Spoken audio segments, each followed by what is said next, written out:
નમસ્કાર કલમ યુદ્ધ સમાચારની સાથે હું છું આપની સાથે પાયલ બાંભણિયા।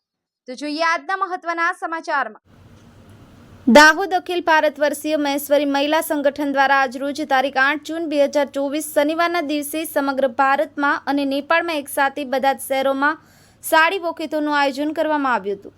તેમાં માહેશ્વરી સખી મહિલા મંડળ દાહોદ દ્વારા પણ નગરપાલિકા ચોકથી હનુમાન બજાર રણછોડરાય મંદિર સુધી બધી બહેનોએ પીળા કલરની સાડી પહેરી અને સાડી વોકેથોન કર્યું હતું। મહેશ્વરી સમાજનો ઉત્પત્તિ દિવસ મહેશ નવમી આવી રહ્યો છે, ત્યારે મહેશ નવમીના ઉપલક્ષમાં મહિલા સંગઠન દ્વારા આ કાર્યક્રમનું આયોજન કરવામાં આવ્યું હતું। સંવાદદાતા કેતન ભટ્ટ, કલમ યુદ્ધ સમાચાર, દાહોદ।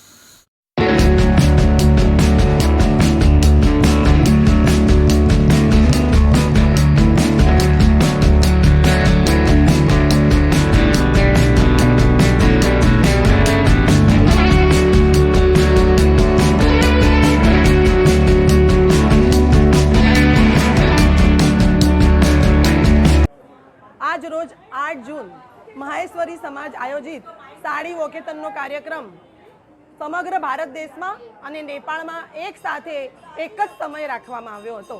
આ રાષ્ટ્રમાંથી પ્રોજેક્ટ આવ્યો હતો કે આપણી ભારતીય સંસ્કૃતિ પરંપરા જળવાઈ રહે। આજકાલ બહેનો સાડી પહેરવામાં બહુ જ સંકોચ અનુભવે છે, એ સંકોચ દૂર થાય અને આવનારી પેઢીમાં આ અમારી સંસ્કૃતિનું જતન જાળવી રખાય, તે હેતુથી આજે સાડી વોકેથનનો કાર્યક્રમ કરવામાં આવ્યો હતો।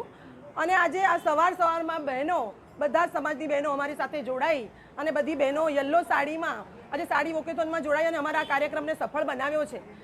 આ કાર્યક્રમ નગરપાલિકાથી સ્ટાર્ટ થઈ અને હનુમાન બજાર સ્થિત રણછોડરાય મંદિરે પૂરો થયો છે। અને રણછોડરાય મંદિરમાં અમે એક પોસ્ટરનું અનાવરણ કર્યું છે, જેમાં મંદિરમાં બહેનો એક સાંસ્કૃતિક કપડાં પહેરીને આવે તે હેતુસર આ કાર્યક્રમનું આયોજન કર્યું હતું। અને આ કાર્યક્રમ આજે અમારો ખૂબ સફળ રહ્યો છે। મીડિયા ભાઈઓનો પણ ખૂબ ખૂબ આભાર, દરેકનો આભાર।